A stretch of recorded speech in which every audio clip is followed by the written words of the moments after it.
two kind of said what I would say, and then we can move on. Right. Because that's the best way, I think, is to hear everybody's opinions, and then everybody form what they feel from that is their way of doing it. Because that's why I told you guys, who were here last time, was I learned so much from a room every Tuesday that Marty Hampton and Linda Kraft was in, with a list like this on some topic, and then just belting out their thoughts, and then what I did, would do, wouldn't do, of what they said, or just a completely different thing that made me think about that topic. And then I just put like, next sheet, do you provide it, how do you do it, those kind of things. Do you use a closing line, like at the end, how do you close them? Some people are soft closers, hard closers, and maybe you change that, and maybe you don't use a closing line at all. Objections, commission, praise, dual agency. I got like 3 in the last week that really wanted to harp on dual agency, so I thought that was interesting. Finding people that you're rip-roaring and running and not asking any questions because of the speed of the market are all slowing down and asking a lot of questions lately, so that's been interesting. And then they kind of post-listing appointment follow-up, and I mean by that, like maybe they didn't agree and they're going to interview other people, and I think that's another piece of like how you handle that. So, anybody think of anything that I'm not covering that you want to make sure we try to cover today? No? That's a pretty comprehensive list. Yes. All right, so let's start with how do you prep for your listing appointment? What do you consider prepping? Well, do you sit around and put a whole folder together of all the history of the house and write down a bunch of ideas, or do you just have like a phone conversation with them and then you go? Or I can get started. how do you do? Or you just say, well, I'll see you tomorrow night, and then you just like, how do you prep it? I like to make a phone call first, and I like to talk to the sellers because I like to have a better feel of what they think and what is their house's worth, what improvements they made, how long they've been there. And not that I don't know that, I want them to talk to me about it. Because I like to hear how much emotional excitement, emotional attachments they have to the house. I also like to understand what they know about the neighborhood. Believe it or not, it may sound very strange. But sometimes I say, oh, by the way, so-and-so sold a house down the road, so-and-so sold a house down the road, and it could have been 5 years ago. But if their idea is that my house is better than anybody else, I need to prepare of how to address that. I'm a huge fan of having numbers and understanding numbers. So I always like to have a conversation with them up front, taking notes, what are their, shouldn't say push points, what are the most important things. Because sometimes sellers tell me, oh, this one have a fair value, sometimes we have to move quick, we're not in a hurry, we have time to wait, our house is paid off, the grandkids are in Florida, we're moving in 3 weeks. So I'd like to have a better feel of what approach I want to prepare in my listing presentation, right? I look at numbers a lot because I like to understand where the market was, where it is today, and what is the prediction where it's going. So I can give them that great education of how we're going to price it to their liking, right? Because you also have to give them an option. Are we pricing it for the market? Are we pricing it above the market because you're not in a hurry, your house is paid for, you don't care when it sells? You can do that, not your advantage. But I always like to understand where is their threshold and what is their goal, and then add to it what I can do to help them to accomplish that. So that is my prep behind the scene for me, an abbreviated version of that, of course. Yeah. Okay. So kind of similar, I always try to have that discovery call with a potential client, because it gives you a better sense idea of what that personality is like, kind of get a gauge. I think 2 key questions I always try to ask in that, and I prep people to say, hey, this will be about a 10 to 15 minute call, just to help me make sure that our goals are aligned for, our physical listing appointment. And 2 questions I always ask that I think really helped, and I can't take credit for one of them. I probably can't really take credit for either, but is, how would you rank your home on a scale of 1 to 10? 10 being, the model home at the new construction subdivision. Where would you rank your home? And it's always interesting. Some people will be like, oh gosh, that's really bad. It's like a 3. I mean, they're pretty. I have found, at least in my rudimentary research with it over hundreds of listing appointments, people are actually fairly honest assessors of what their house looks like, right? So So I like to get a gauge on that because I like to know what I'm walking into, you know, I guess, what the physical condition is of the house. And then the other question I ask, if it's appropriate, and I think sometimes you kind of figure this out based on kind of as you're listening to this client, you know, some of them obviously have gone to Zillow and looked at their value. And so I don't ever really ask them the value that they think their house is worth, but if you've looked at your Zillow value, do you think that's high or low? How does that, you know, compare to what your thought process is?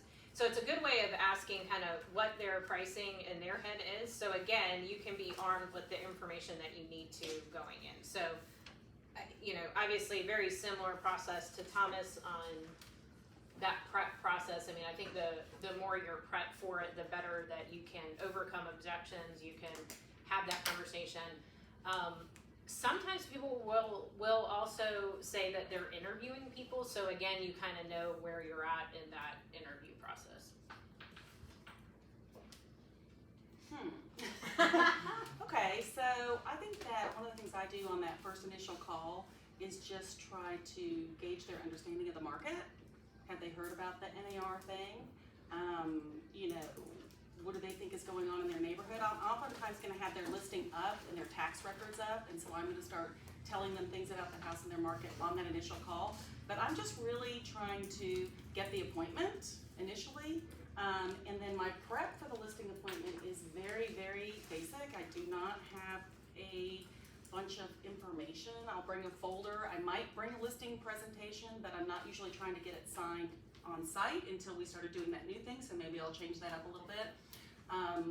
So I'm bringing actually black and white, you know, printouts of other houses that have sold in their neighborhood, things that might be active. I might invite them to go look at some of the competition during the appointment, but I don't have a lot of prep because I'm really just kind of going in and winging it a little bit and just trying to make them like me. So I go into the appointment and I'm just trying to make a friend, right? I'm just trying to make a friend, and if they like me, and then I'm gonna show them my knowledge, and then I'm gonna start answering all their questions. But I will ask them what they think their house is worth before I tell them my number, because it helps me figure out where I kind of need to be, right? And sometimes they're just like totally off, and I do look at Zillow because I know they've looked at Zillow, right? So anyway, that's awesome. Can I piggyback on what the two ladies have said? So Zillow is one thing. I also look at Realtor.com. I also look at Redfin. Yeah. And for me, as a cheat sheet, I write down the actual values, what they think it is. Yep. Right? I don't necessarily always show it to them, but I always have it in a bag, because it is all depends where the conversation is going. I might just pull it out and say, by the way, everybody is going to be looking at this. Why are we $200,000 above them? Right? So I use that just for me to have something to give them in case our conversation doesn't go as planned. One other thing that I do that I didn't mention is I always try to ask what they've done to their house recently, depending on how long they've been in the house. Like if they just bought the house 3 years ago, I can see an idea, but if they're original owners, I might not have a clue. So I wanna know, how old is your HVAC? How old is your roof? What kind of renovations have you done in the last 5 years? Like I don't wanna know about your dishwasher, you know, being replaced. Right, exactly. I don't care about that. But if you did like a full out renovation, I do want to know about that. So I want them to start thinking about those things, and I want them to start tallying the value of the stuff that they put in there, because I'm going to probably use it in some sort of marketing. And in some ways, Renee asking, are you a 1 to a 10 or a 0 to a 10? That some of those things probably come out in that piece of that conversation. Yeah, and like, it's a 10 because I just did everything and did 200,000, or it's a 3 because I have still got my brown trim and my almond appliances and I look kind of rough. You know? No, and that, you know, obviously the responses to those questions will lead to additional questions. Exactly. But I mean, I have kind of like a bank of like 10 questions that I normally work from. But again, I'm trying to keep that call like 10 to 15 minutes. Because to Linda's point, my goal is I want to get an in-person appointment with them, or if they're not here locally, obviously a virtual appointment, but that's always my goal. So it's really just to kind of establish, hey, yes, I'm professional, I know what I'm talking about, and 2, when can we meet in person, right? So I don't want to get too long-winded in that, because the goal again is to get in front of them. But to dovetail off of what Thomas said too, is I actually take screenshots. So when you really watch like how these values change based on all these algorithms, I will actually take screenshots of Zillow, Redfin, Realtor.com and actually save them in a note for that particular house. So I kind of have a running note, and I'll, obviously that will date them, because it's really interesting to see like 2 months later, it'll be a totally different value, right? And again, it gives you those talking points. It allows you to kind of stay ahead of the game. So that's how I do that. I just take screenshots and save them with It's the pretty much the same. house. Yeah. And then they change really fast. Yes, They they can change do. tomorrow. Yeah, it's weird. So Do you look at RPR at all? My question. So it's funny because I really haven't used those. I think I pulled them up one time. Okay. I don't use them a lot, and maybe that's just because, old school, right? I mean, we didn't have all of these like newfangled tools. Same. And actually someone just told me the other day about some other reports. I use showing time reports a lot, but I don't, this other report, I can't even remember what it is off the top of my head, but she was like, oh yeah, you can pull this, and this, and I was like, oh, will you send me a video? I mean, it's a peer, right? I mean, this isn't someone within, my company or my team, but just someone that I have an established relationship with, and I was like, hey, do you mind just sending me a video how you're doing that? She's like, yeah, no problem. So, I haven't been report heavy with those kind of things. I do rely on TAR reports a lot, but that's probably the main report. And is RPR, just because I haven't used it either. I haven't either. Is It's a Caldwell Banker thing, I think. So I think it's a Well, it's CMA. our MLS, I right? Correct. love RPR, and they have a refined value page, because here's the thing, sometimes when you go to Zillow, they don't have all the renovations at the No, they house, don't. Yeah, actual no. numbers, Yeah. right? I had a house, for example, that I sold for $865, that was on Zillow for $755, something like that, and my client was like, this is absurd, what about this, what about this, that I've done? So I go to RPR, and then they have a refined value that it can add every single renovation they did, and it comes with the value for that. Of course, it's not the value that he paid for, Right. it's the value that the RPR says it's worth, and then they give you a refined price. And also there is something that's called local market condition, if it's hot, if it's average, if it's low, and then they will give you the house price for we that. get Roberta to do a class on this, because I Yeah. do think it's a good tool that a lot of the younger agents Yes. know that we don't. Yeah. I'll come to your class. Yeah. I'll only add in, the only time I got exposed to it was several months ago when a listing honestly was way off on its list price in Yes. Apex. Yes. And I asked the agent, because I was representing the buyer, where they got the price, and she sent me that report. It was terrible. Like, so in my opinion, maybe she didn't use it right, but it was like, if she based on that, her client's basing, completely inaccurate, because I know how to look at comps. I'm looking at comps in that neighborhood, and it was way out of bounds. So I'm not sure how. Which they came goes up to the with point that you have to actually have to not really- just do it one way. You do it this way. I do it by schools. Yeah, I do it by and neighborhood. I do it by Right, right. price point and weight. Like, if I look at the neighborhood and somehow that RPR is coming up with 80 grand more than anything else that was fairly comparable, then I need to have some alarm bells Because going it's- off, trying to figure out why. dipping into other neighborhoods. Right, So, right. all of those online sources are dipping into other neighborhoods. But I do think those reports, like KV Core has a good report too that Yeah, kind of I've heard about shows that one like, too. and I think it's similar, if It's I'm not similar. mistaken, to the Yes, RPR. similar. Maybe not where you can, I think you can refine the value, but what I like about that is it kind of shows the general activity. But I would conversely use that as a selling point to say, hey, this is why the computer algorithms fail, right? This is because they can't smell, they can't really come in your house and see and do all these things, and I think that's where again, that's where our selling points come across, right? When we're in front of those people to say, hey, this is why you would hire me versus just going for sale by owners. And you'll see neighborhoods that literally have a track builder box, Yes. and a custom builder. Yes. And there's substantial difference in price in those. Yes. And a computer doesn't understand that. And even It just- different sections. It doesn't have any value for, that section had double the size lots and is considered the estate section neighborhood. And It sells for more. Actually, RPR gives you two values. There's the AVM and there's the RVM, which is Realtor Value Model. And the AVM is Average Value Model. So RVMs are more likely to be closer to what the appraisers does. that's why the NER, but that's what the, the software tells you, it's closer to what the appraisal. So we should talk about it, gonna be a lengthy conversation. In my past life, I knew somebody very close to me who was an appraisal. So I still, as of today, I still do the same thing at RVM, whatever that's called. I do it by hand. For a while. So old school versus technology. Right. So I come up with very much a similar conclusion, but my whole goal is to sell the house and have the right value. Now I think the presentation probably is fantastic, but as far as value after 30 some years, I mean, you're pretty much in tune of what sells and what doesn't.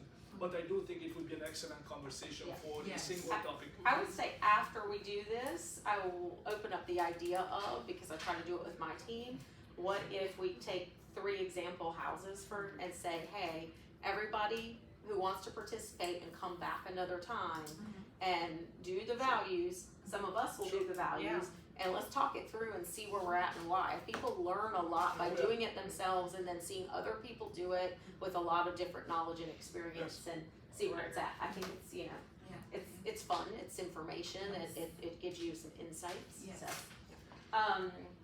And then how long is your average listing appointments? Who wanna get started? Mine are too long.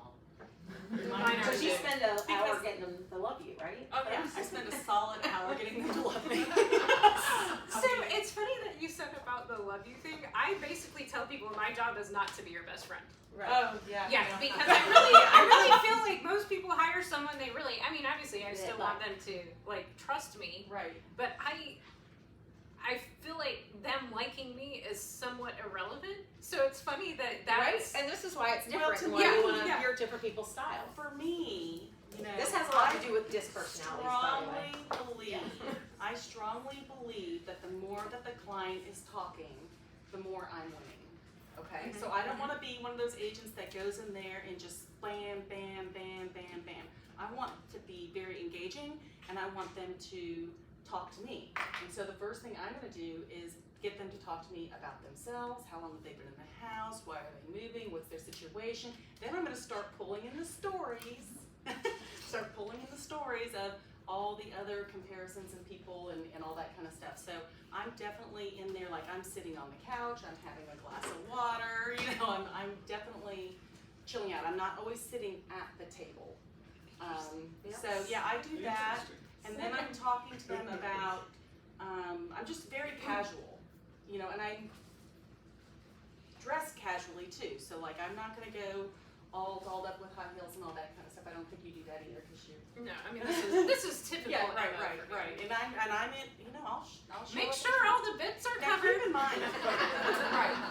and the legs are not hanging out. Yes. Keep in mind, a lot of my business is referral business, so it's either to be repeat clients or referral, so they've already gotten my name for a reason, or they have found my name online from my reviews. So almost everybody who calls me has decided, that sometimes I'm the only person they're talking to, right? And so that's my goal, is to get them to not take the next appointment. If I just go in there all, and get my little laptop off and show them the stuff, I mean, anybody can do that.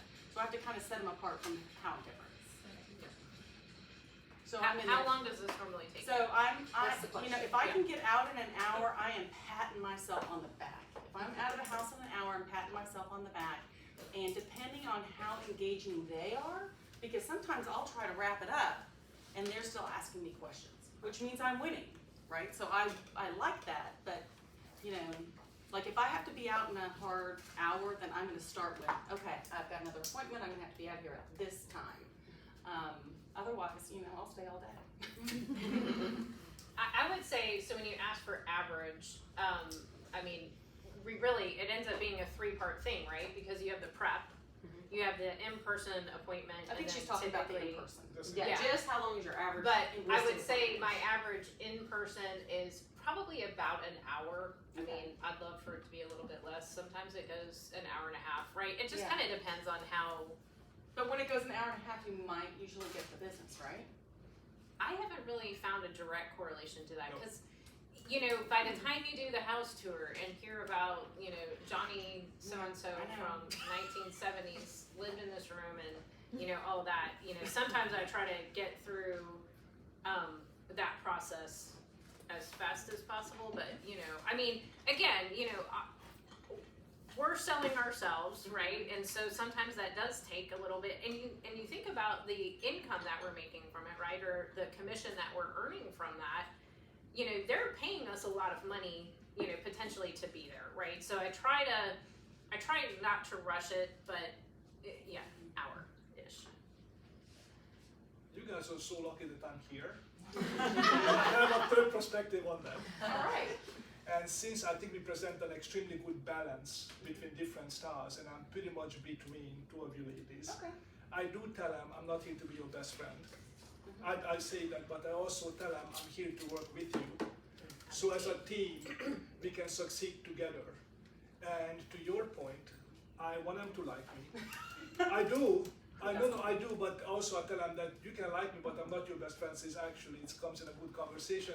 I do stay for at least an hour, sometimes 2 hours. Because here is what here is now, rarely, but if I have to, but here is something I have realized late in my career, not early, late in my career. You ladies have an excellent advantage over us. Over us. Your ability to listen is far better than mine to listen. That's flat out. And to relate, right? Because I have a hard time literally walking through same thing as basically because my son in 1952, basically when he was in short pants, it's fantastic.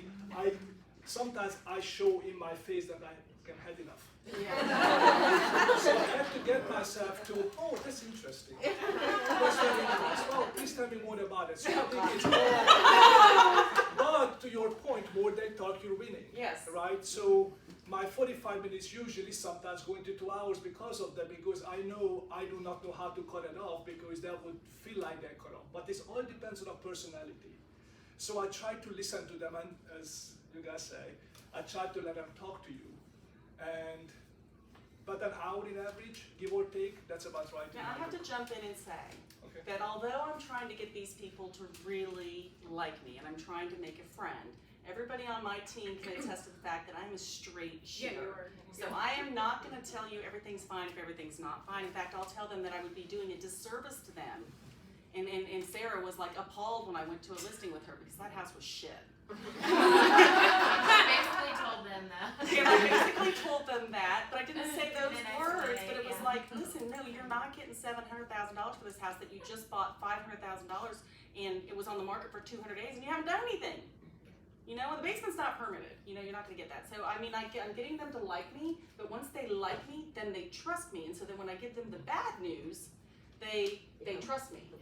They don't turn on you at that point, Yeah. right? No, they They're not like, don't. oh, I don't like this They lady don't anymore. turn on me Yeah. because I explained to them that, I could list your house for, 1.5, but it's not going to sell for 1.5. And honestly, I don't want your listing at 1.5 because that's a waste of my time, right? And that's how I'll say, like, I have a fiduciary duty to you, Yeah. right? Once we have a signed listing agreement, that I am communicating accurate values. Like, I don't want a sign in the ground. Like, that's not of interest to me. I want to sell your home, and that's obviously their goal too. What I was gonna say, what I found interesting with this panel is we're all very similar in personalities as far as straight shooting. So I Yeah. thought that was interesting. Anyway, Yeah, I was thinking I should be sitting over there when I saw the panel. I'm like, I should be watching. I would say my average is 45 minutes. An hour is Very efficient. fine. After an hour, I literally feel myself freaking out internally. It's crazy to say that, but I know it's going too long. It's overwhelming me. I don't know. I'm just too much of a D. I just want to get in. I want to tell you the facts. And people do like me. It's not that I'm just like, But she's And not walk out the warm door. and fuzzy. but I'm not, I think I am with like my older people. When I go into a listing appointment, I find charming ways to talk them through their house and talk them about their life and what they're doing and where they're going. But it's not an hour. It's throughout this quick looking through your house. It's out me trying to find something relatable. Whether I had kids the same age, whether I can see their kids had played sports mind play back in the day, whether I can see that a client I just moved to be closer to Cardinal Gibbons and that's their goal. I'm trying to find something within my human self that relates to them well, or something I've recently done for a retiree or someone in their same life. And I can make some relationship and chat about that, but it's just in a comment here or there. to make them know I know who they are and I know what they need to do and I know how to do it for them. So that's something I sprinkle in, but I'm very much see the house for 5 minutes. Can I have the 5-minute tour? The reason I say that because I cannot believe one lady took me around for over an hour and then wanted to show me her crawl space. And I was at the limit of what I had scheduled as my appointment. I hadn't set her expectation. Right. And so then you're like, I didn't even get a word in edgewise. She doesn't even know who I am or what I do, and I have to leave for this next appointment. And I wasn't feeling really excited about coming back and seeing her again. Because she really wore me out, you know. So That's emotionally, like, when you're it is a high emotionally need, draining. that you is know? draining. So, so I do try to set the pace now of, hey, let's just do a 5-minute tour. Let's get the information, and then I do like to sit at the kitchen table. Marty used to say she'd like to always have the wife to, if there's a husband and wife, the wife to the right. It just felt like that just worked, and maybe, you know, the husband to the left or across. And I thought that was strategic. I don't usually tell them where to sit, but somehow a lot of times I see if I sit at the end of the table, they kind of gather on either side anyway. And then I'd really go through the quick process of what we do to prep a house, the quick process of what pricing is going to look like and why we do that, but I don't get into the exact price. And then what we're really good at in contractor closing and assisting them. So I really try to show my value throughout that, but in a very concise Are you using flip your? book.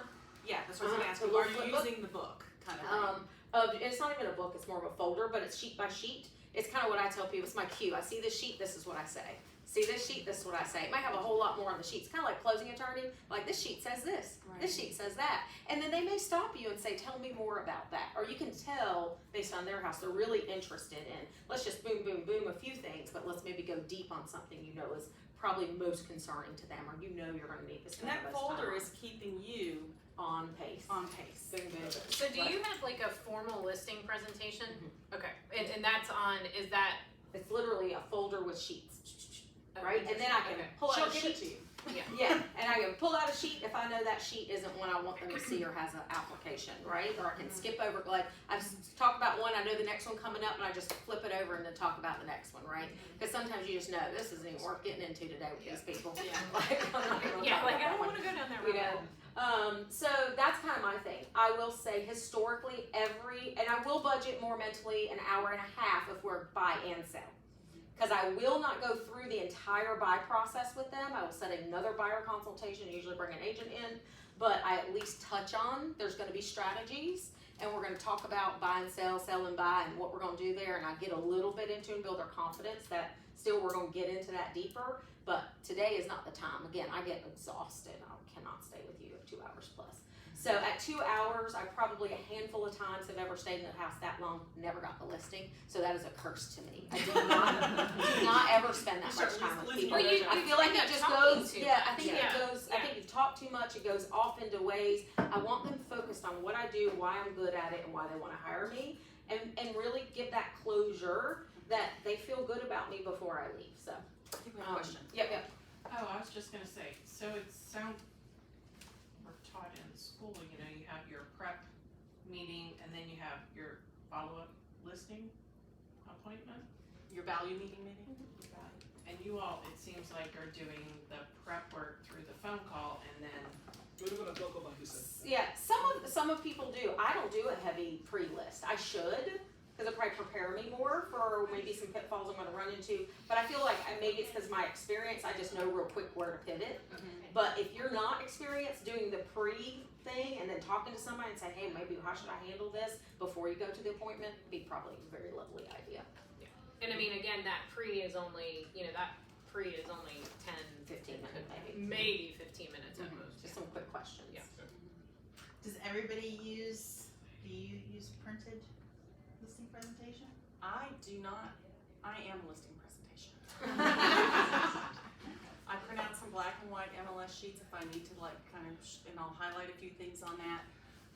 That's why I thought maybe I should be sitting out there.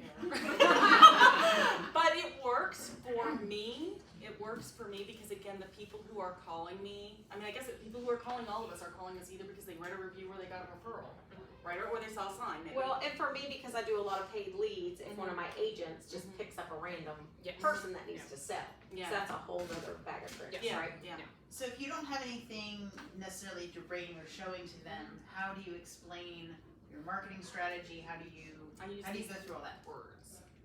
I use words. So I do, bring a stager out to every single house that I list, right? Either to help pick paint colors, to, do the furniture, however they need to do it, but I do that for every single house. I send a professional measurer to come out and do the floor plan, so it's a JPEG, so it's in all the pictures. We have a good sign, and we have open houses, and I mean, yeah, I know. Again, because you guys may have her style of business where people are just, her thing is, as long as they like me and they know I'm a professional who does these handful of things, that's all they need to hear to hire her. When you see you're going up against people, or they are going to talk to 3 to 5, sometimes that what you say or don't say in that 45-minute to hour appointment or hour and a half could be a deal maker or breaker. And I'm not saying that my way is the right way to do it, because I'm not sure that it is. I'm just going to tell you that That's I what was she never does. trained. So for 15 years, I was in another brokerage that didn't teach me She was in the dark anything. ages. I just was winging it, and I was getting lucky, and I was having some success because I was figuring things out. But nobody really told me to do anything until I came to EXP, and then when I came to EXP, I started tapping into other things, and so now I'm trying to improve on my processes because I know I still have a lot to learn. Yeah, and I mean, I have a formal listing presentation, right? And again, a lot of this is just gauged as you're going, sitting here with the people. I mean, I feel like most of us that are in real estate are pretty good reads of people, right? Some people could care less about that presentation, and I will even force some of my clients that I know are gonna list with me to still go through certain parts of that listing presentation because, again, wanna make sure those correct expectations are set, about the process. I have a listing package that I bring, but it's interesting. It doesn't have, it has some of the things from the listing presentation, but different. So now I'm gonna have to maybe reevaluate that. So I offered a third version of this. The male version. What is it? So I'm with you. I do have a listing presentation. I do have the pages, exactly what you said, right? And I do know it by heart, so I know that something I either repeat or already covered, it just double page. However, the third version of this, because I'm getting older now, so some of my clients are going into retirement communities. So knowing that, I know they prefer to have a paper presentation in a booklet. If I have a young buyer, guess what I have? Online. That is correct. So I do think you need to know who you're talking to. Person, it just goes all into when everything comes together, you have a better picture of what to do and what not to do. But I actually have both. Now lately I've been using a lot of the paper version of that because a lot of my younger clients can't afford to move. But I have something for them because they like to see the drone photography, the drone videos, whatever. My client that was moving somewhere for their last or close to the last phase of their lives, they want to know about it, but they don't have to see a 5-minute video of that. So I do think it all depends on. So I have both of them for different clients. And I think that that's important, just in the whole scope of everything, is trying to identify who your client is when you get there. That whole disc thing. Like if I have an engineering kind of person, he doesn't want me rubbing on his back and everything, right? He just wants to know the numbers. So if I've got somebody old, I need to buckle down, right? I got one right now. It's like, gotta hear about the 1970s and all that kind of stuff, right? So you just sort of have to know who you're working with and then try to make sure that you're not overstaying your welcome either. Get it done without overstaying your welcome. Yes. And you can tell when people are just kind of like, You're I was at an appointment, I think it was like Friday, and I could tell I totally lost the person. They could care less about our luxury marketing or whatever. They were just kind of like, okay, I just want to know what I need to do in the house, right? And I obviously saw that cue and quickly pivoted, but that also comes with experience, right? Like being in front of people, doing that. You can tell when people are totally zoned out because they're just like, staring off into space. Yeah, and they're just like, great, I gotta get my kids to swim practice, right? So I think, really gauging your audience is key, and it allows you to speed up your presentation, slow it down, maybe hit the things. And I'll tell you one thing that I love that my financial planner does with us is he always sits down, he kind of says, hey, here's what we're gonna cover during the meeting. does this, you know, is there anything else we need to add to it, right?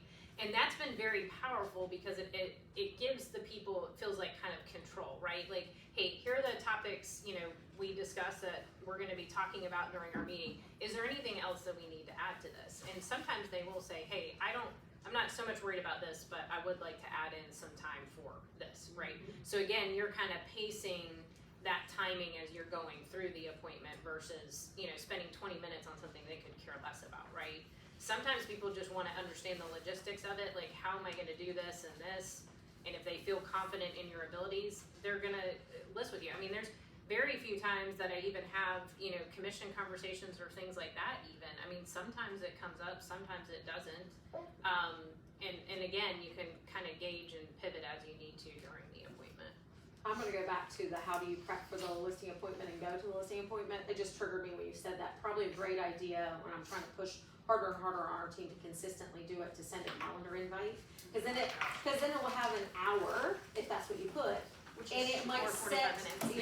it might set everybody's expectations better of what they can, cause sometimes I have people ask me, how long is this gonna take? Just so they know if they gotta take a kid somewhere or what's going on, or the husband's gonna jockey in and out while we're talking. And we do that. We'll send a calendar invite. We have a pre-listing package that goes out to everyone that schedules an appointment either on the listing or buyer side to kind of tell them about our team, the composition, kind of just a brief, you know, it's like a 3-page, you know, PDF, kind of a brief overview of what we want them to know, that their experience is going to be of a professional nature before we're even in front of them, right?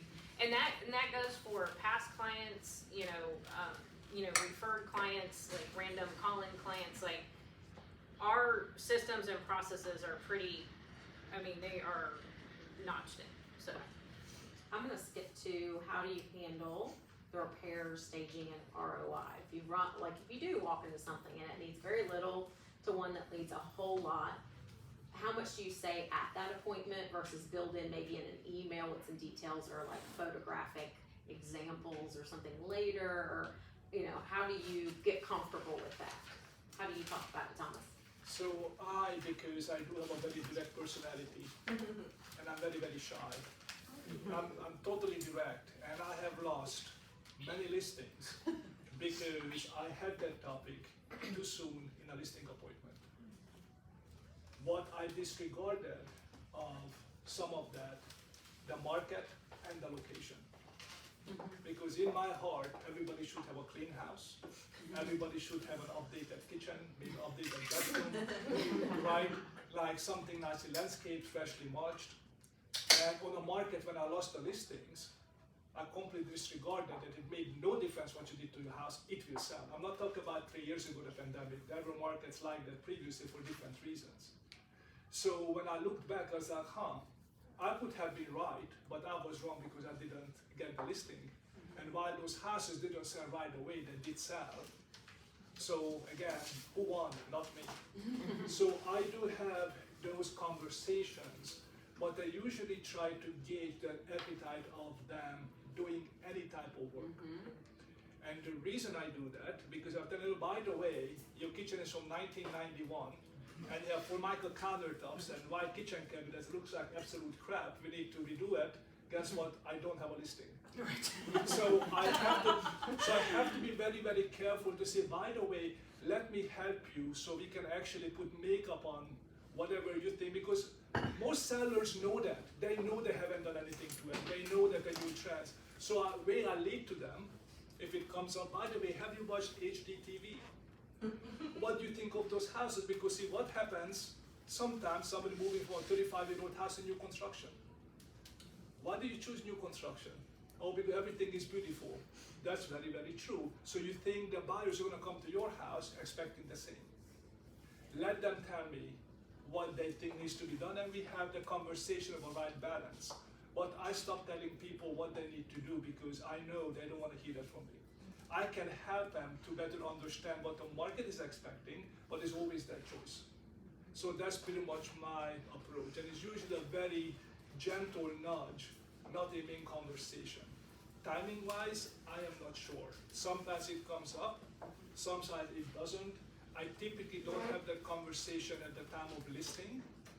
We might say, by the way, if we decide that we like each other enough, we're gonna do business together, maybe next time we can have a conversation how to proceed with that, but I will help you. I typically don't tell them up front, hey, by the way, we need to spend 20 grand.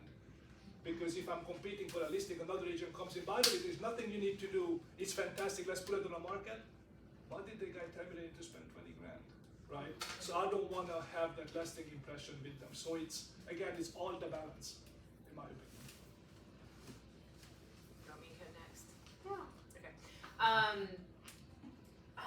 This one I feel like is always a little bit sticky, right? Because it depends on the sensitivity. I work in a lot of estate situations, like both where people are living and then also, you know, estates where, you know, parents have passed away. And I find, you know, again, given the situation, so I go back to that pre-call, right, before I'm there, you know, when they're saying, hey, my house is at a 3 or 5, like I typically tell people, hey, in an ideal world, I would love all of our listings to be around an 8, right? You know, I'm not expecting model home condition, but, you know, it's been well maintained. Recognizing that they may not be your goals, right? So that goes back to, hey, remember how we talked about your goals? What are your goals, right? Some people don't care about getting the best price in the market, right? They just want to get out as quick as possible with as little money in. So I think you kind of, again, just kind of gauge that. So I don't try to like hit that significantly. I mean, if it comes up, we will discuss it. But again, the goal is I'm trying to get them to, you know, work with me. Staging, I always kind of joke with people. I was like, I always felt like my sign was a dartboard for people, like before, you know, where you've given them the laundry list of like 15 things that they need to do, and they pretty much hate you by the, you know, time that they're done because they feel like they've, you know, run a marathon trying to get their house ready for the market. So I kind of tell people like, hey, my job is to kind of hit the high points. We work with a stager that's going to come through after we have a signed listing agreement, right? Because I'm trying to plant that seed, signed listing agreement. That's going to come through to help you with home edit. And I can credit Robin for the home edit because I think sometimes people get overwhelmed when they're like, oh, stager's going to come through the house. What am I going to do? And we just have kind of said, hey, the idea is just to kind of edit your existing, you know, things. And that I think has kind of alleviated also them kind of being mad at me for telling them to take down the family photos or whatever, right? So I think that layer of stager is important. And then, like I said, I may pick on like 1 to 3 things. Like I, again, don't want to spend a lot of time on that at that appointment. So I always tell the people when I go in there that my goal and my job is to get them the most amount of money with the least amount of pain. Okay, and that's a really hard thing to do. I mean, I could go into every single appointment and give them $50,000, $100,000 if I'm Thomas, worth of renovations in their house, right, in order to put it on the market. But, you know, that's not really realistic. Yeah. That's not really realistic. So I have a couple of examples. I had one where the people called an agent and it was a 90s-ish house and they had custom built it and it needed some stuff. But the agent came in and did exactly that. She pulled a Thomas, she told them they gotta rip up the kitchen, they had to blah, blah, blah, all that kind of stuff. And she did not get the listing. They were pissed, their feelings were hurt, that was their custom home. Now, I was privy to that knowledge, so that when I came on in, it was nothing but gorgeous, right? It was perfect, whatever. And I did get that listing and it did sell. I had another one in Harrington Grove that got a really crappy cash offer. It was in really, really poor condition, and they were like, what do we need to do? Again, they need to do the Thomas, right? But I'm not gonna tell them to spend $100 grand. So they ended up they didn't renovate the kitchens or the baths. We just took care of the other stuff, you know, the paint, the carpet, the ceilings, the hardwoods, all that kind of stuff. And they ended up getting a really good dollar for that. So it's all about what people can afford. If they can't afford it, we've tapped into Curbio, which is an EXP partner that allows you to get paint and get carpet and sort of take the edge off and get paid at closing if we know that there's enough equity in that house and it's definitely going to sell. And then of course, you know, I had 2 fixtures this week, guys. I mean, those fixtures they were not, you know, Nuxoll show properties, right? I mean, these were kind of beat up, right? But these were people who didn't have any money to do it. So then you just have to price it, get them to understand the right pricing to get the offer. We had one that was priced at, you know, 200? Yeah. 200 in Durham. Okay, we had 45 showings on this house. We got 5 offers and our highest offer was 200. So, I mean, it wasn't like that house was gonna go, crazy high, and it needed a lot of work. So I think you just have to.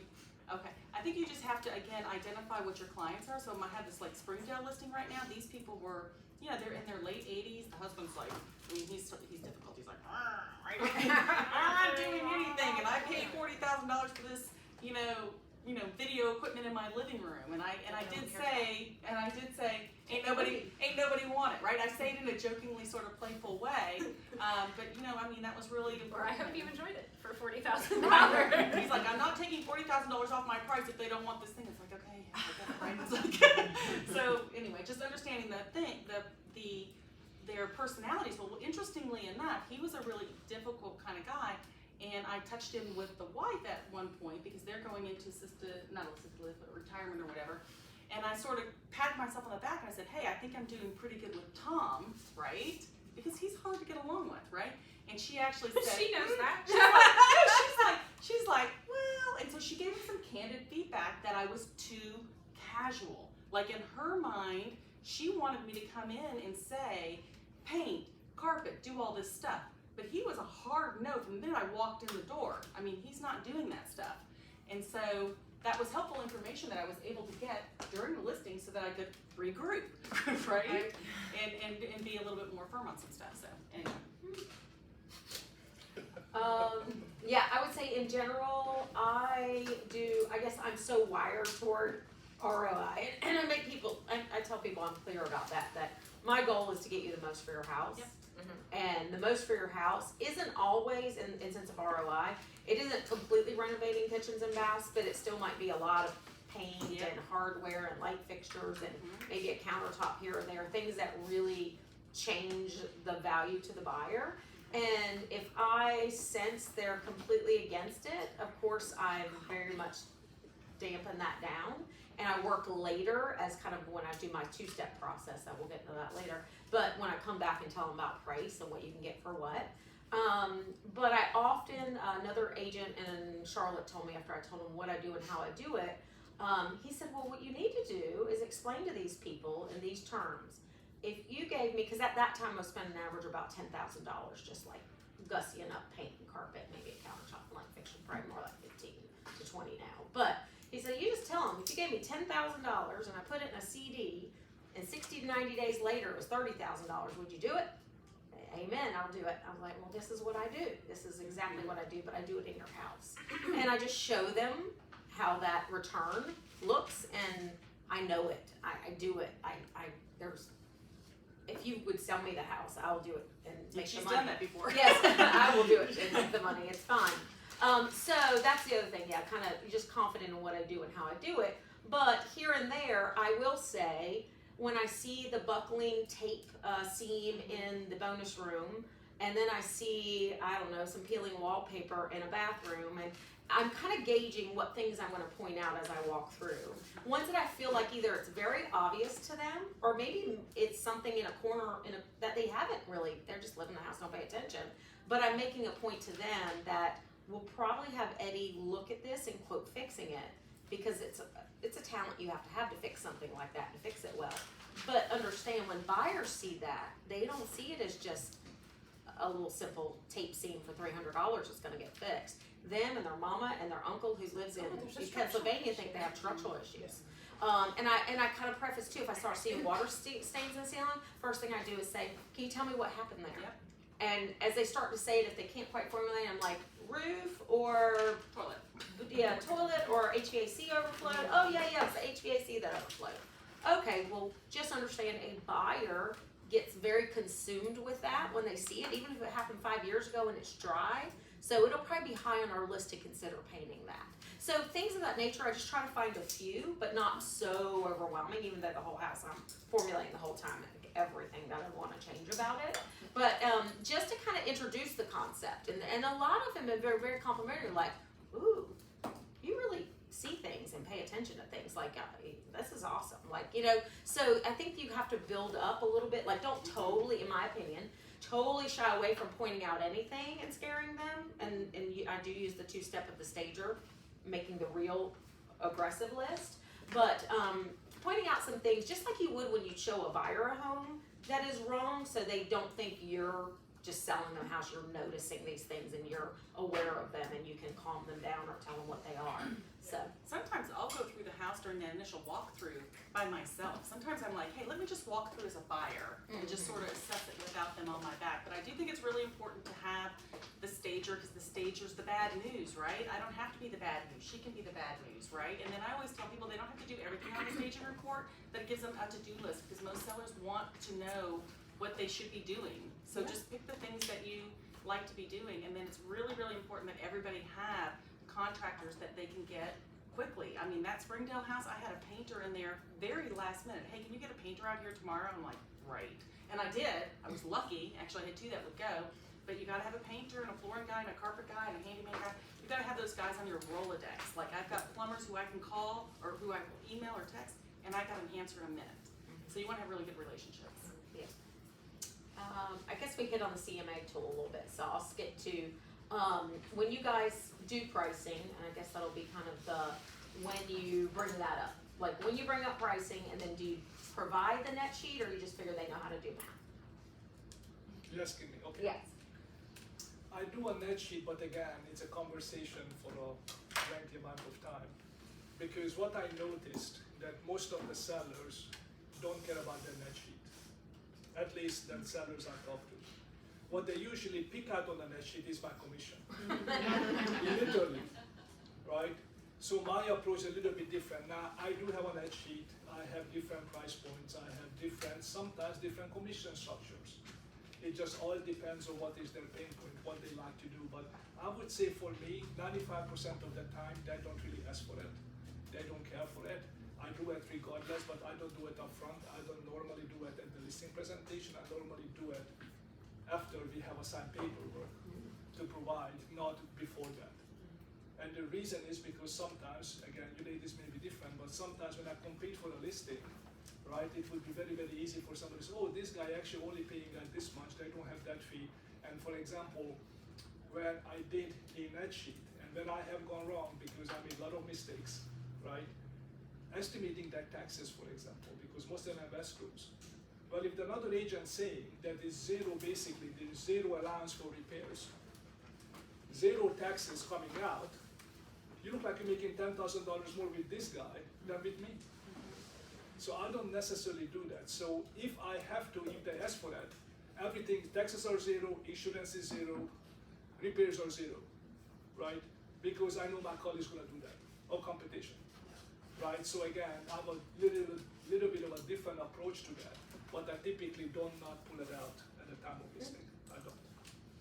Yeah, and I don't bring a net sheet to the listing typically, and I know most people will disagree with me on my 3-step process, right? So pre-listing, in-person listing, and then I typically am following up with pricing. Unless it's kind of cookie cutter house or something like that, because I want to get a good gauge on what their goal is, right, in that meeting.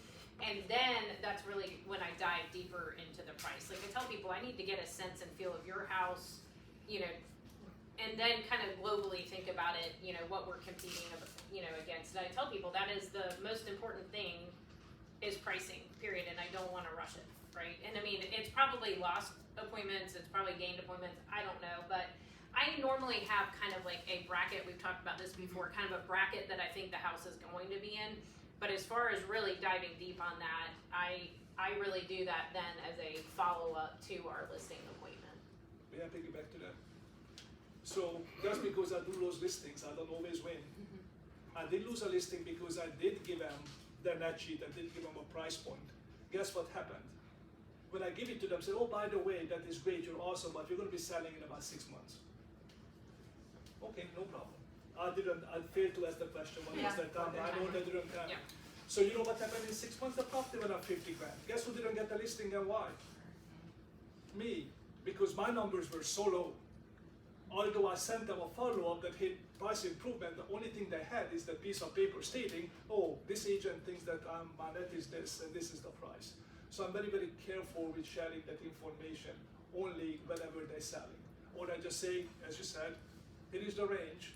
We can fine tune that whenever you ready. I always say that the pricing is is fluid in this Yeah, market, subject right? to change. Right, it's Yes. like, you know, you list today, you list in 3 months, I mean, if I give you a price today, it's not gonna be the same price in 3 months. I also don't do a seller net sheet, unless I have a buyer who's really low. Like, they might only have like $20,000 in equity in their house and they have to sell for a certain amount of money in order to buy another house. That's the only time I do it, or when we're negotiating offers. So if the offer price is coming in a little bit less, then I might start showing them the net. I do think it's important though, Thomas, to talk about the escrow kind of stuff, especially for those people who think they're gonna make 20 grand, but they're gonna have to prepay those taxes that they've already been paying in escrow and get paid back later kind of thing. But that's about it. And I do a net sheet, not necessarily at the appointment, but once I know that I have the listing, I would say 99% of the time, or I'm putting a net sheet together. It might just not be at that And appointment. do you do multiple price points or just the list price?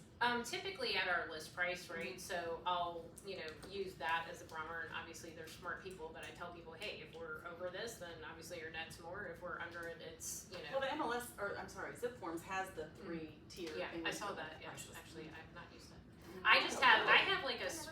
Oh, really? I actually just saw it like last week, so it's funny. Do that you guys brought it know up. that Zipform has a net sheet?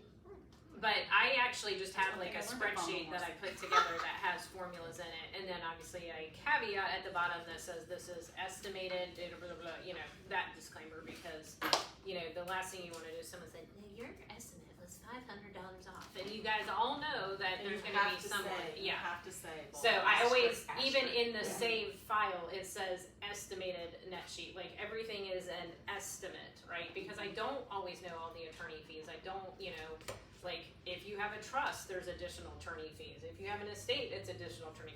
So I try to tell people like, hey, this is a generic estimate. A ballpark. Yeah. Ballpark's better There you go. than generic. So while I don't fill it out unless someone asks me to, I've got somebody right now who's about to close on Friday. They're like, "Will you send me a net sheet? We really want to know what we're getting." I'm like, "Maybe you've got 3 PhDs and your house is 1.6. I'm pretty sure you can do the math because what I provide you is in my listing packet, one of my flyers, and it's what I call one side's all about us, the team, our marketing, our process. The other side, I quickly say in the listing appointment, is the business side. The business side has a net sheet on top. It has a copy of a listing contract, and it has a copy of a buying contract and all those other real estate disclosures. And I just boom, boom, boom, and say that's what this stuff is. But I always pull the net sheet out, not to run the exact numbers, but that's where I bring up commission. And sometimes I don't. Sometimes I just hit a few things. I can tell the person doesn't want to go in the weeds, and I shut it up and we talk and like, okay, we're listing and we'll get out. But if I leave them the folder and they ever ask me about their net sheet or what do you think my proceeds are going to be for this next house I'm buying, or the lender likes to ask on the new house they're buying, what kind of money are they taking out? I'm like, there's that page, just fill it out. It's real simple. But if they ask us to, we will. But I always kind of go, hey, we'll have a price, we'll have revenue stamps, we're going to have the closing attorney fee, we're going to have some prorated taxes that you will get back from your escrow if you escrow, and I go boom, boom, boom, boom, boom, commission, and then I have a doc fee, and I just do it in a quick, and most people don't ask any questions and we move on. Occasionally somebody goes, now, what was that extra fee? Tell me about that. But it's very rare. And I was like, can we talk about commission? Is it negotiable? So, but I think because the pace I take it, I really don't give them a lot of wiggle room to ask, and then it just moves forward because it just seems like that's just what it is. Are you And I getting think- the listing signed at that 45-minute appointment, or Hell do you have to no. go? Okay, because No. you have to go back and price. No, that was for a lot of my clients, because a lot of my clients are engineer, accounting type people. It would take a whole nother hour plus to sit there and go through and answer every question. That's why I tell them when we are ready to list those boilerplate real estate commission, bar association form is going to come across with things filled in the blank about your price, about your address, things of that nature, and you just sign it through DocuSign. If you have a question, that's where our little cover letter says, of course, stop and ask us. But otherwise, if you just keep the pace, and I learned something a long time ago, what you give energy to, like the commission, if you're nervous about it, you give it a lot of energy, guess what? They're going to give it a lot of energy. If you don't give it a lot of energy, it's just matter of fact. They just usually just accept it and roll on, But if you seem nervous or you put too much attention into dual agency or whatever it is, because you internalize that someone's gonna worry about this, because you're worried about it, I just say, just don't give it that energy. Just come in with a lot of great positive energy about selling their house. There's a guy who did a CRS class, if you guys don't know, those are like a series of classes that you can do to get like a certification. And he was just one of these real outgoing I personalities. He's like, I always walk in and go, I can sell this house. You know, and it didn't matter what it was, and it's just having that energy, and you know, things like that kind of stick with me. Is like, hey, we're gonna be positive, we're gonna make it happen no matter what it is. Obviously, sometimes it's a solemn occasion. I'm listening to right now that are inherited, and I say, oh, I wish, you know, these past clients call me. I wish we were seeing each other on better circumstances here, but I really want to be here and take care of this for you. And so you take it down a notch and you talk them through what their challenges are. Yeah, and what because they they're need not help with. excited Yes. about going through that. Yes. Yeah. Oh, sorry. So if anybody needs to go, we'll cut it off. Oh, did it say 12:30? But I always know sometimes these can run a little long. I did not pay attention. But I don't know. Speaking of that, then, well, maybe we'll get into when we say commission. But because that's when I bring it up, I go boom, boom, boom, boom, boom, and the commission's in there. Like, when do you guys, in your pace of conversation, bring up commission, or most of the time you don't? I've had a few people, they don't ask, I don't tell, and we just move on. I only bring it up when people ask me. I only bring it up When they ask you, people so what's this gonna cost me? I always know that it's standard commission like everybody else charges. Okay, Any that's other what you said. questions? Okay. That's it. I mean, I will give a percentage and explain the breakdown of it, but again, again, you can kind of tell based on your client. If they're going to be more price sensitive, you're probably going to spend a little bit more time on it, but kind of the same thing. I don't spend a lot of energy on it. You either want to hire me or you don't. Obviously, there's going to be someone less expensive, there's going to be someone more expensive, whatever. But, you know, I mean, at some point, I guess we're talking about it. But I don't know that I've ever really, I mean, it does come up, but not always at the listing I appointment. always forget to talk about it. I mean, sometimes it's like I've been there for an hour, right? They're loving me, and sometimes Y'all they have to laughing raise and their hand. I'm cheering. like, oh my God, that's right. The most important thing to you, the one thing you wanted to hear, and I've like dragged you through this big, friendly conversation. But yeah, My goal is to tell them how good I am, so that Exactly. is literally just a question, not a conversation. Yeah. If they ask you how much it is, how much it is, sometimes they ask me, can you lower it? And sometimes I joke, if you ask me one more time, it's gonna go up in a different direction, and again, there's not another question. So again, it all depends on your clientele. If you tell that to a wrong person, you don't have a listing. So I do think you have to, obviously you have to gauge who you're talking to, right? I typically don't discuss buyer's agent commissions as a part of a commission. Never? I just tell them it's I don't either. a total commission. I just don't even. Oh, that's what I do too. It's just a flat. It's just Yeah. like It's this is just a the flat number, and this commission. happens to All include inclusive. that. That's it. Yeah. Everything is. And see, I'll normally say, hey, this is what is paid out to the, other agent in the transaction. Well, that's I don't even say buyer's agent, I just say the other agent, Yeah. because it could the other be, firm. well, not necessarily, because if it's a designated, Well, I'm just telling you. I mean, I personally don't ever like to say this is my commission. Right. I like Oh, to say yeah. this is what EXP will be taking on the listing side, and this is how much we're going to give to the buyer's agency firm. Is what I like to say, because I don't want them to ever think I'm getting it all, even if I am.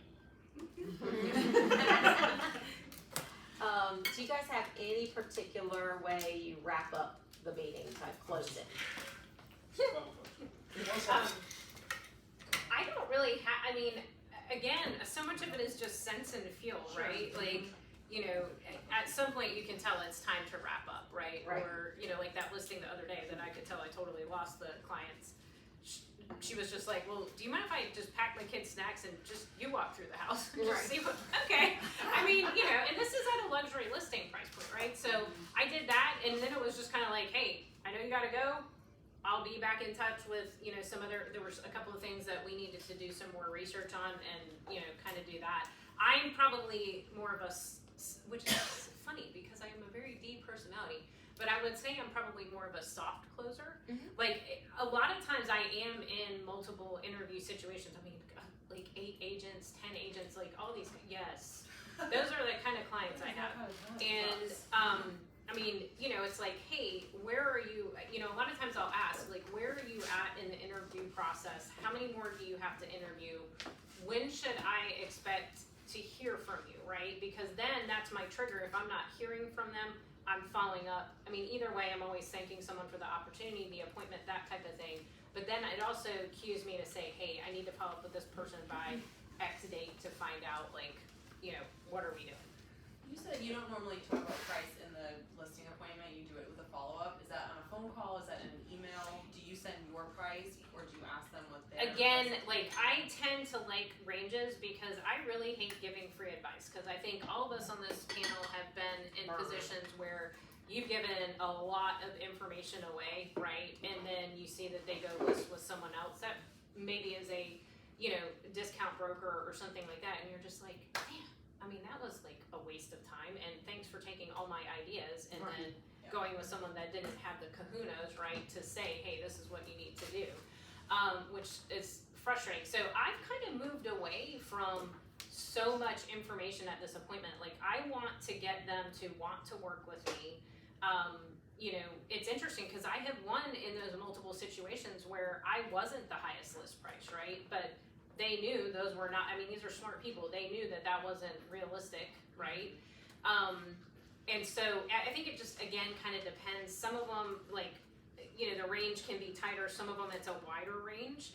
But I always talk in ranges because I don't think any of us know exactly what that, price needs to be, because I'm telling people, hey, we're going to reprice this before we're putting, a permanent record in the MLS, but I can't have you sign listing paperwork with a TBD. How big is your range?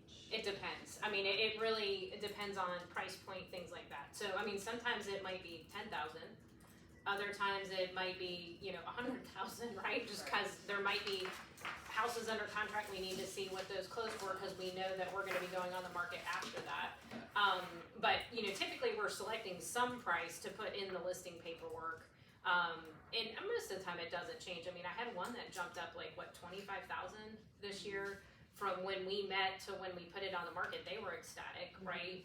And so, I always tell people this isn't always the price that we're going with. We may have to adjust this depending on what's going on in the market. Do you send all that information in an email? I do. I typically do and, like, also. With comps and supporting. Yeah, data. I mean, some of my clients could care less. They're just like, whatever you say. But, technically, yes, we should be sending comps and that type of thing. So, I mean, I will make sure to send something, right? More so I freaking remember what I said too, right? Because sometimes you get in these conversations And a month you're later, you're like, yeah, what did I a month say? later, I'm like, what did I say? I mean, I just ran into this, like a client that I met with in December. I was like, this is gonna sound really horrible, but I think my notes just disappeared in the cloud. What price range did I give you when we talked in December? I mean, I kind of vaguely remembered, but I mean, that was a while ago. And it was funny because we kind of chuckled about it, and she was like, well, here's what you said. I was like, okay, that sounds like something I would have said. Okay. And, so I was able, some of it, a little sense of humor, right? Because we're not perfect. But yeah, that's, so I will follow up with, hey, here's, my recommended range, here's, some comps with a link. I mean, I don't try to be crazy with it.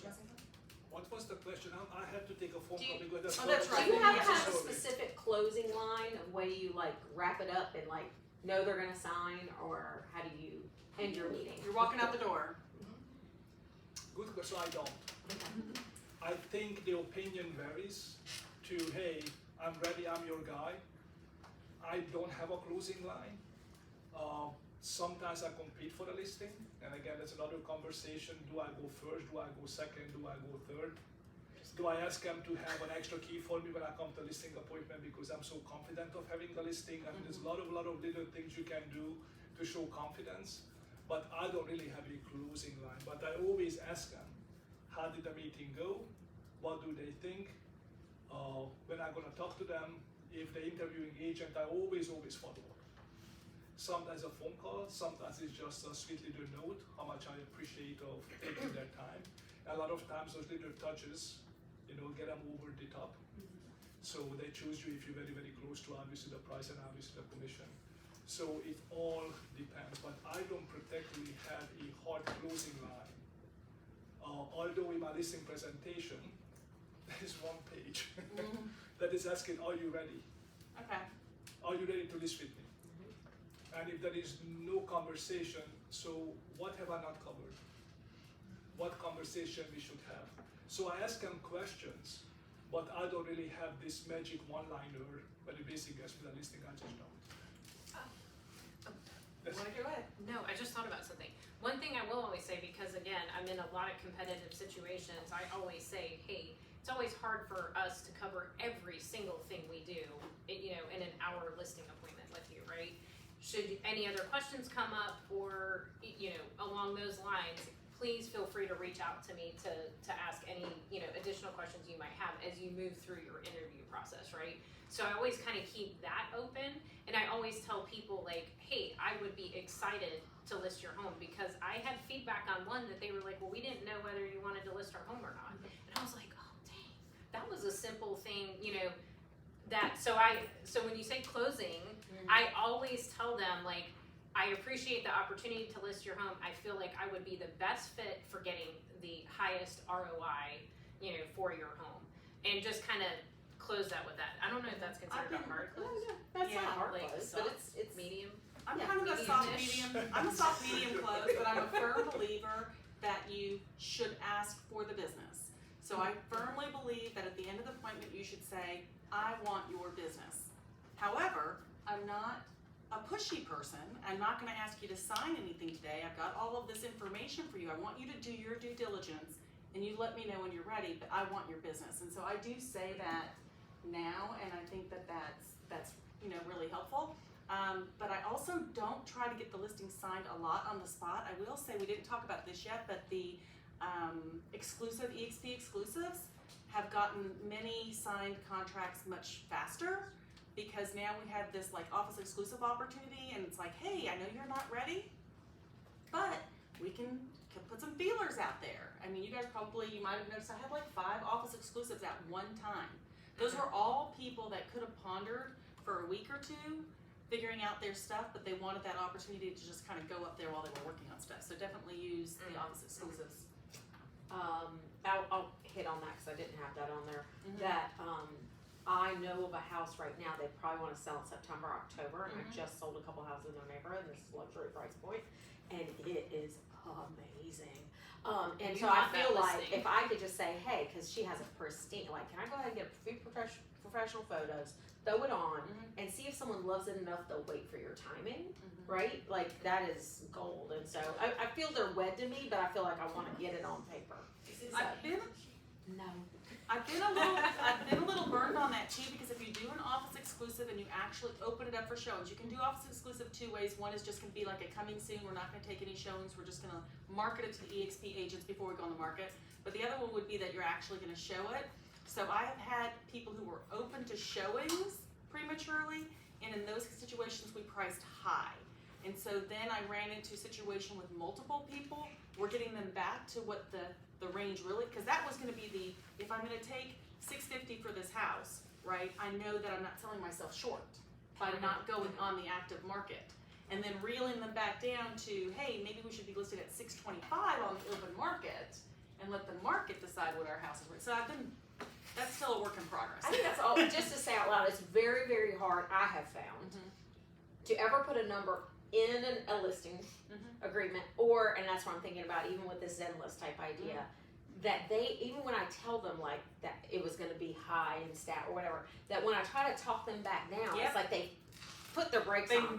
So I would say always in your conversations, for me personally, is to start with more conservative numbers, because more conservative numbers will always yield, and a lot of times yield multiple offers even but better. not in office exclusive, it won't. Necessarily. Not necessarily. But I'm worried about the mindset personally, just because of my damage through the wars of dealing with sellers. Did not want to ever set an expectation of anything other than I think this is a proper list price. So it's interesting because we do a lot of office exclusive, because again, my goal is I want that signed listing paperwork, right? Like, we will do what we need to have that signed listing paperwork, because you don't have the listing otherwise, right? So we signed some in like March. Was it March? Yeah, March-ish, that aren't going to be on the market till July.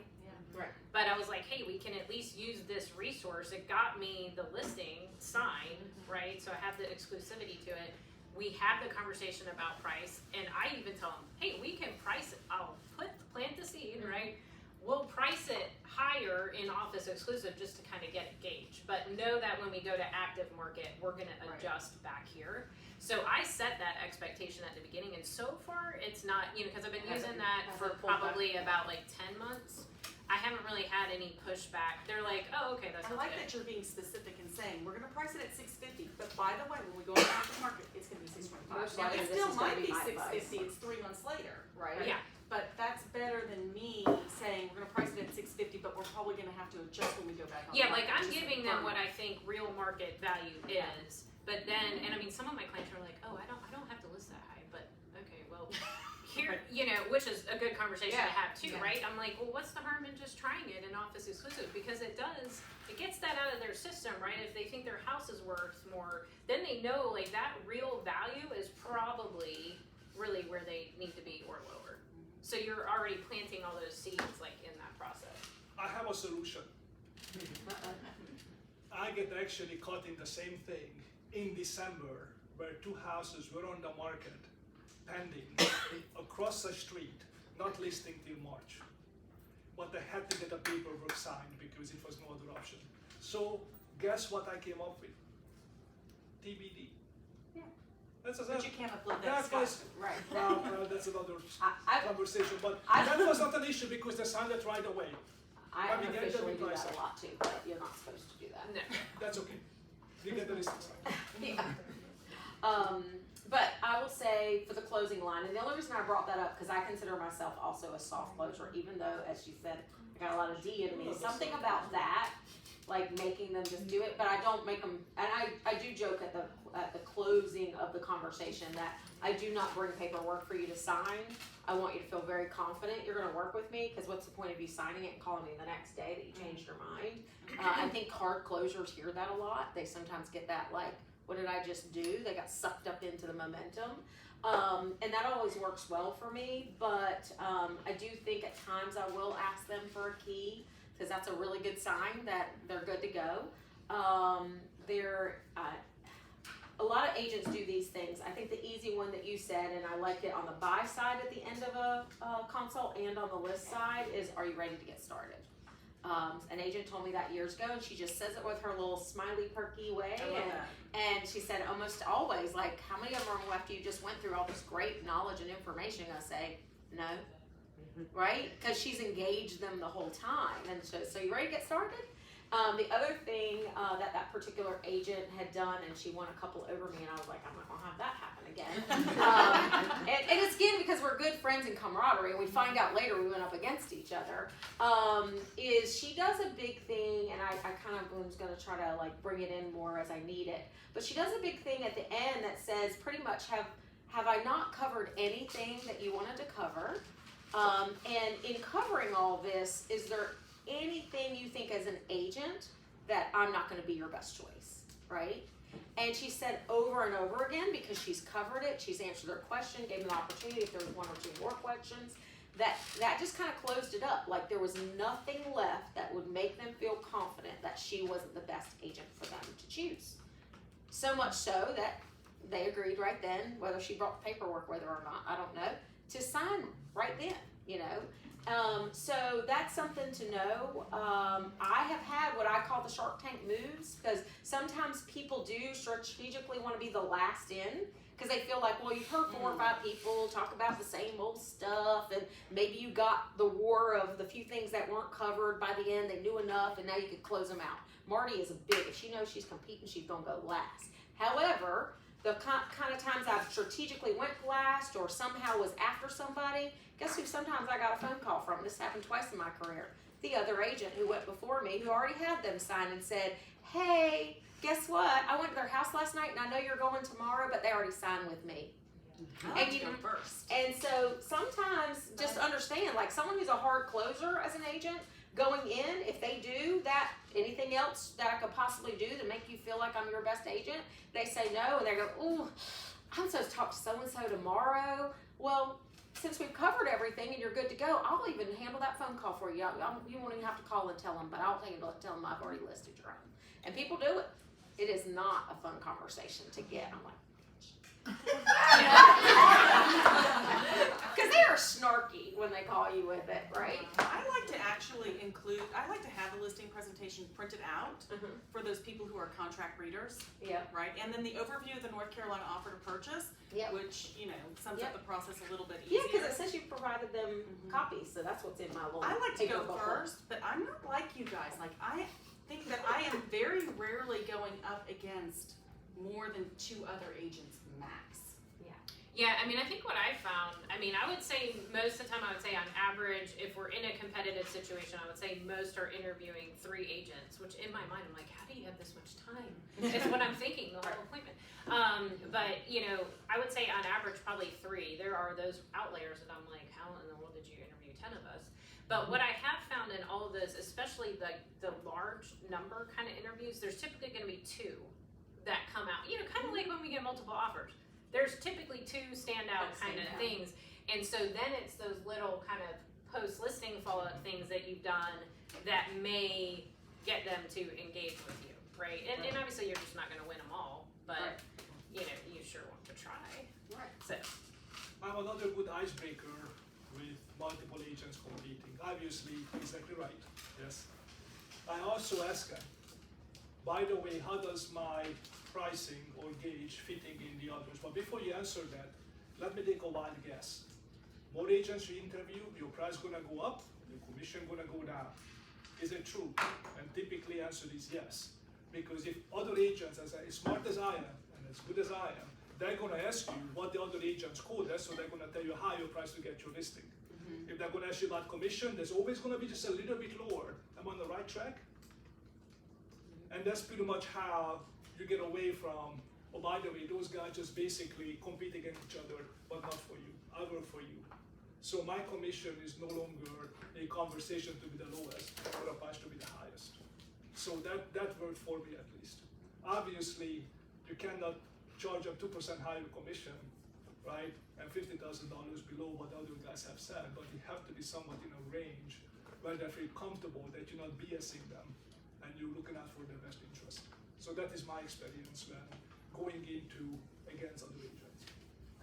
Now, again, different environments, different markets, different price points, take it into account. Yeah, I use a little bit of language that you use a lot at the end of a listing appointment that says, hey, especially if I suspect they're talking to other people, an hour is just not enough time to tell you 25 years and all the exhaustive experience I have, but I put it all together to cover what 95% of people want to know, and then answered a couple of your personal questions that were follow-up. But you may hear something like, back in the days, Fumble warranties or something would always offer a home warranty or something, right?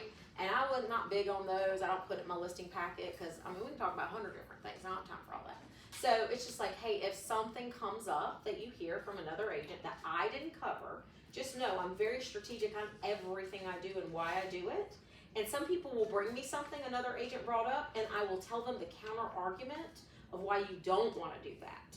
And then they go, oh, like when they ask me about it, because they'll follow up. So would you just follow up with me if somebody speaks to something you think's interesting or I'm not doing, or maybe I do, but I didn't have time to cover today, and let's talk about it. So if nothing else, I can transparently tell you my opinion, because I'm going to be very opinionated and tell you why I would do something or not doing, or how I would put that into marketing or not put it into marketing. And a lot of times I think that does help, is to get them that idea that somebody might say something I hadn't, and don't just run with that. Like, let's talk about it. I want to be the best choice.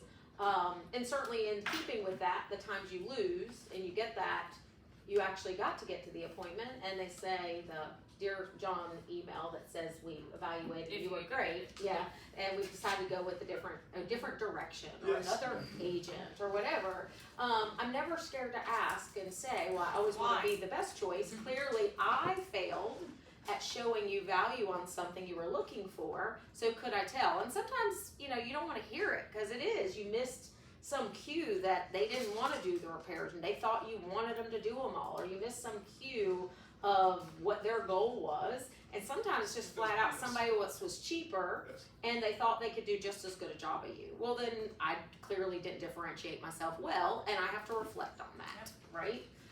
So it's just something to have some ownership on sometimes. I just lost one the other week over pricing. It was actually a past client, so that's rare, right? That you lose a past client listing, but it was like one of those listing appointments that just it was not going well. Like, I knew when I walked out of there, I was just like, oh God, this was painful, right? Like, this was not, just resistant to everything. And of course, someone else came in and said, well, and that was my miss, right? I didn't talk to this person before, like I didn't follow my process because it was a past client.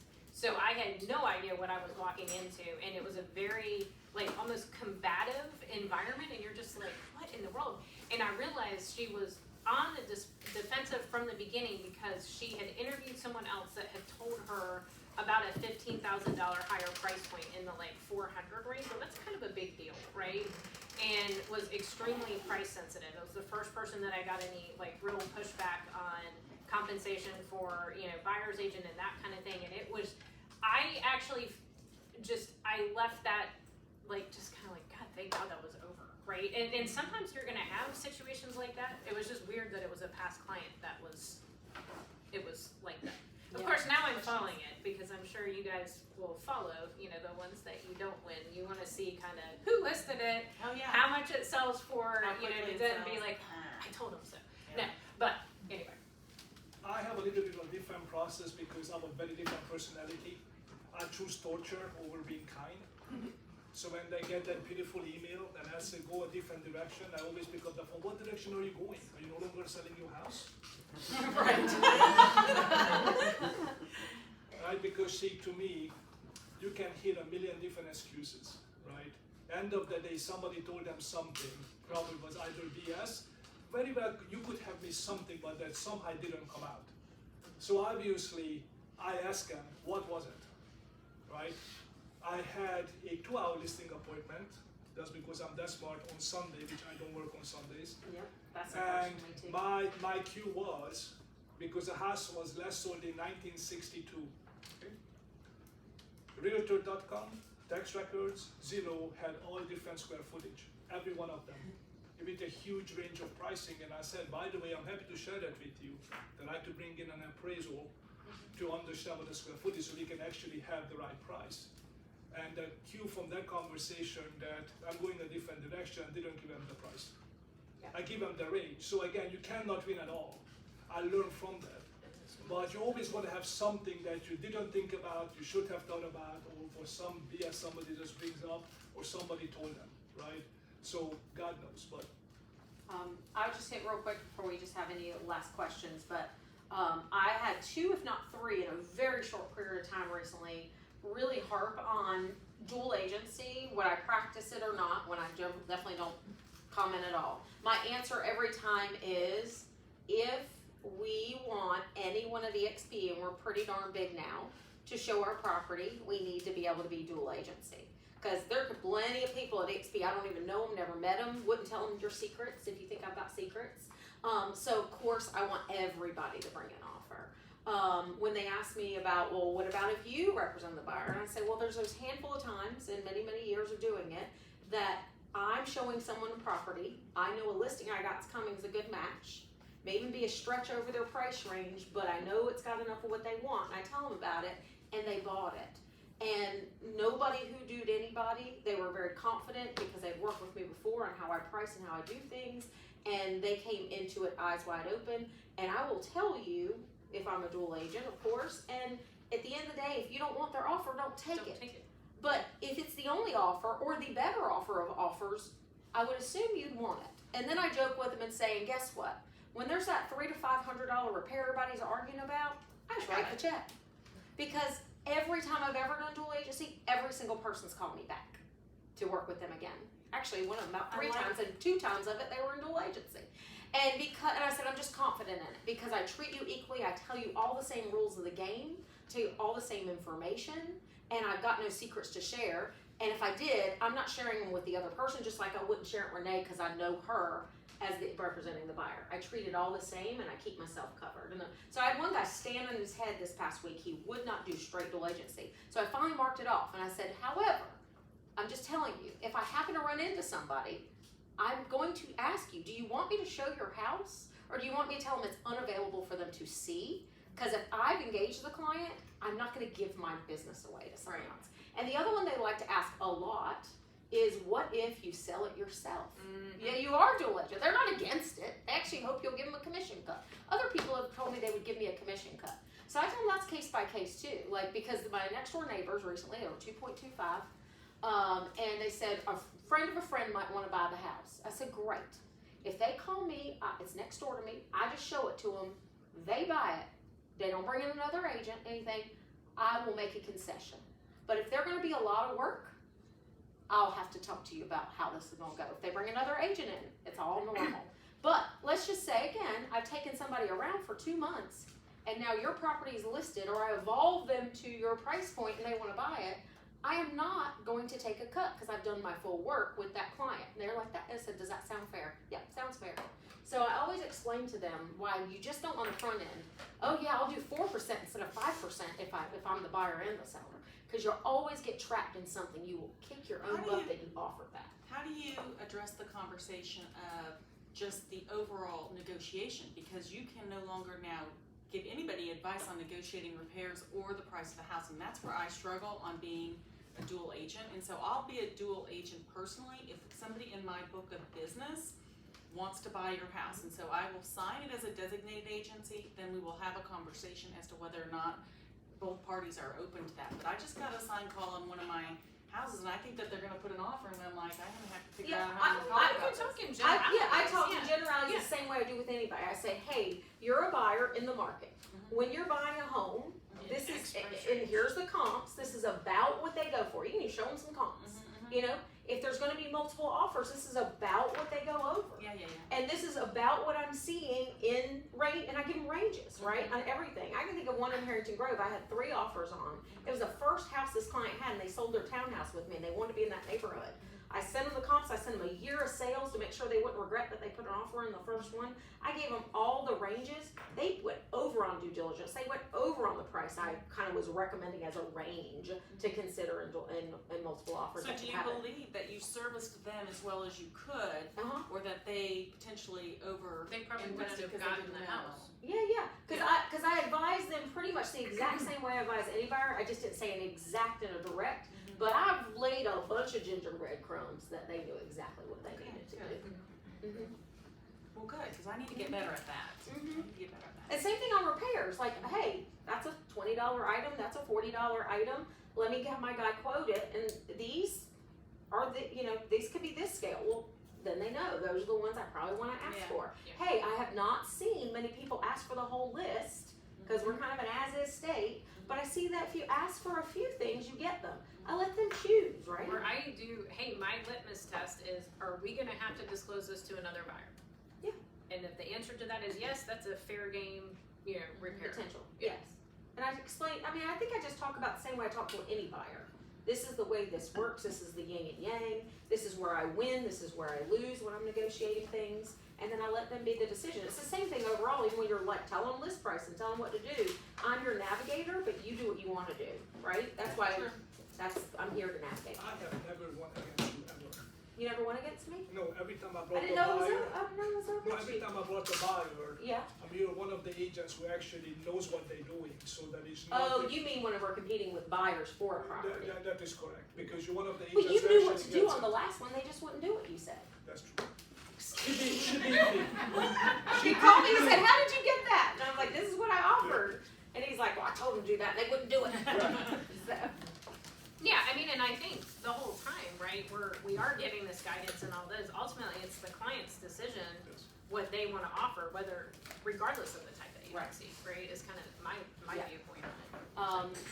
Anything y'all have, you want to ask, cover? Do y'all want to do the price 2 or 3 listings challenge and have fun with that? Yeah. Okay.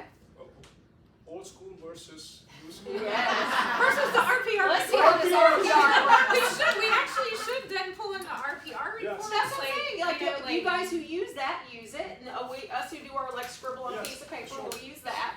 People who spreadsheet it, like whatever. Yes. Awesome. Well, thank you guys. Thank you. Board meetings. I know, I'm like, I did do gardening yesterday.